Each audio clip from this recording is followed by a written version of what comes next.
The Sims 3 is debatably better than The Sims 4 because it has a lot of forgotten features, like fairies.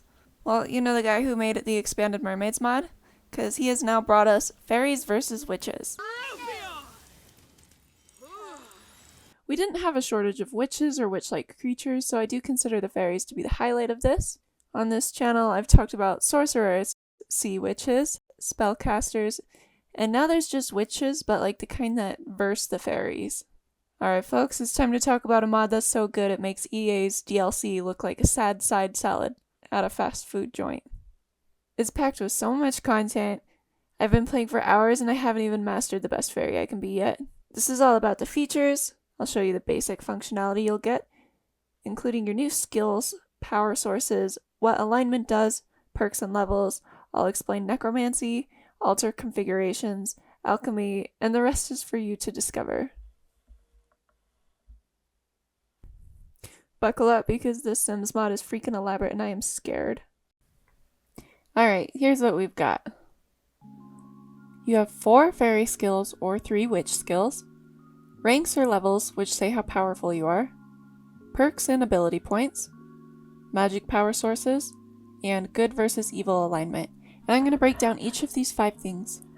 So, alignment. Right from the get-go, you'll notice your little Simmy mood panel is different.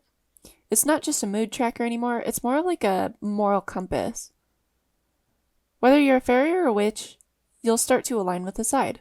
There's good and there's evil.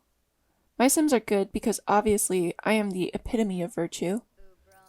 Cast some benevolent spells and you're on the path to sainthood.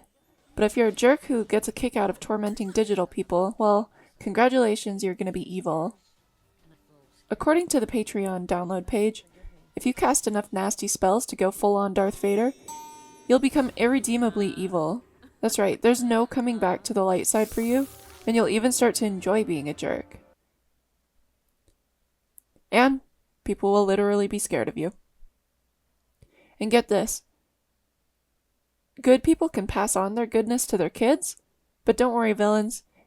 Your evil legacy can live on too. Honestly, it's fantastic. Levels and ranks. There's 5 fairy or witch levels that you have to climb. And you do that just by like practicing magic, learning spells, practicing alchemy, stuff like that. Just do assorted magic stuff and this will go up. Fairies start out as mere embarrassing pixies, and then they evolve into ethereal gardens by level 5. Witches start as practitioners and grow into supreme witches. So the perks. There's 6 that you get total. Your perks are okay. You have Studious, where you learn stuff real fast. Teleportation, the ability to scatter fairy dust onto people and make them fly if you're a fairy. But I think if you do this enough, the pixie dust will actually turn another sim into a fairy. And then you've got magic vocal cords, and those are the really cool ones. Witch perks are almost the same, except they have necromancy, which I thought was super cool. It is important to the lore, but I did try necromancy, and let me tell you, I do have a complaint. I am now dead. I don't know if that's the intended outcome, but I'm just dead. No ghost.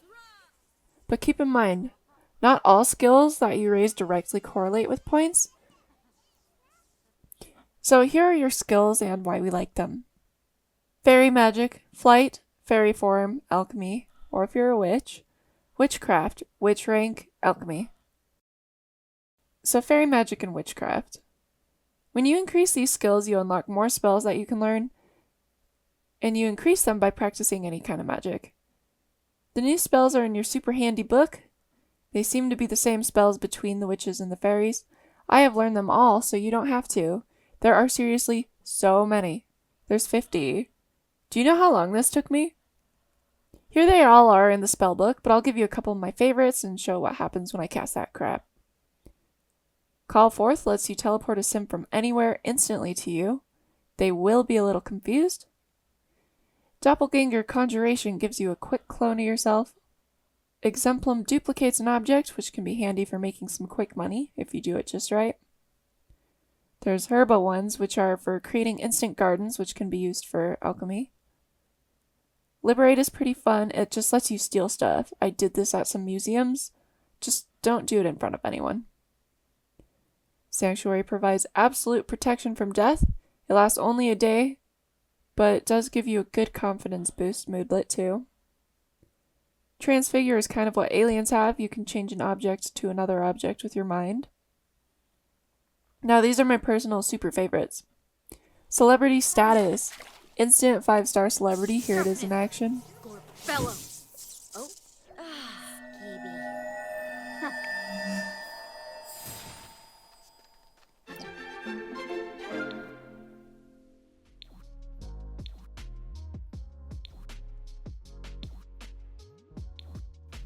Biblio acceleration is speed reading. Think like the movie Limitless. This lets you super skim books, which is really useful when it comes to learning skills, because you can just buy all those skill books, skim through them, and you can max things out pretty fast.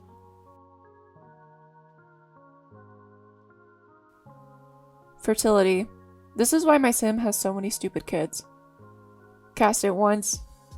Triplets. There's some things in here that aren't listed.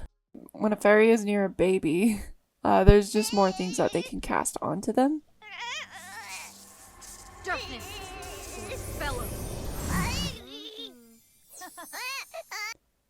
Alchemy. I am bad at this one, but I did turn a dude red once. But there's 16 elixirs. This time, I cheated by shift-clicking on my sim and I learned all the alchemy in the game. I was getting tired. You have a pretty fountain-looking cauldron that you can get in build mode now. Or, witches can even use cauldrons from Realm of Magic. Now let's talk about the elixirs you can make. You've got some pretty neat options. These are not found in your book, they're found at your cauldron. You've got the elixir of aphrodisia, which makes flirting go real well. Flying abilities, fertility boost, invisibility, skin color changes, or of course, a good old-fashioned unaliving elixir. I decided to go for the bottle of talent because it sounded cute. I brewed that concoction up, and once I took it, I could raise one skill of my choosing. It's like cheat codes, but with more potion brewing and less guild. So if you're looking to up your game without breaking a sweat, grab a cauldron and start mixing. You might just find the secrets of becoming a virtual genius or the most charming sim in town. Flying. Self-explanatory. To increase this, you just fly around a lot and you'll be better at it. Fairies can shrink down to little tiny baby Tinkerbell fairies and fly around like that as well.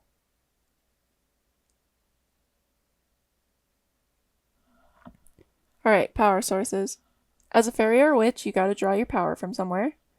Definitely start by just picking one that sounds dope to you. Your total options are air, chaos, crystals, darkness, death, electricity, emotion, fauna, fire, flora, ice, illusions, light, metal, the moon itself, music, nature, plasma, psychic, the sun, technology, toxins, and water.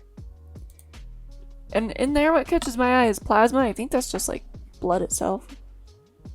So I like rocks, so I chose crystals.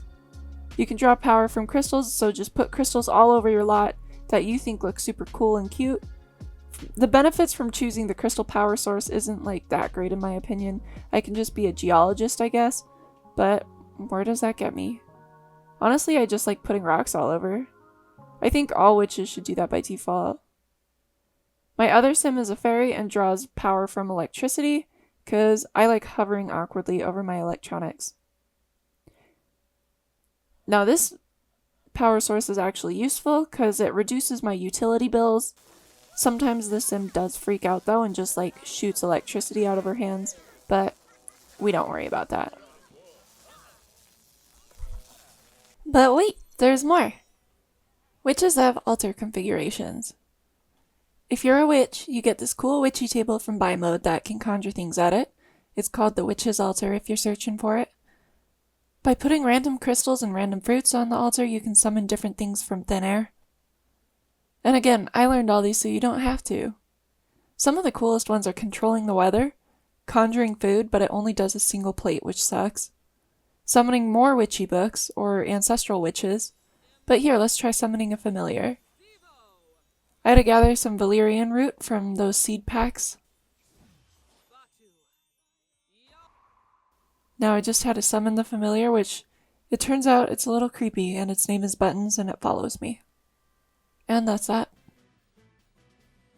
Some additional real cool features I didn't have time to cover are kids can be fairies, which is nice.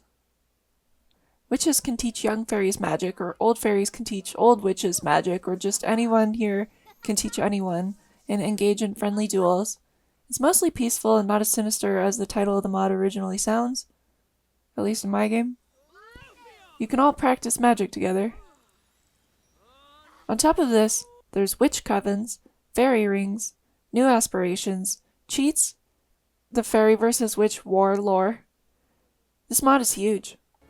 I'll get to it next time, so like and subscribe, I guess. Thanks so much for watching, and subscribe for more of this.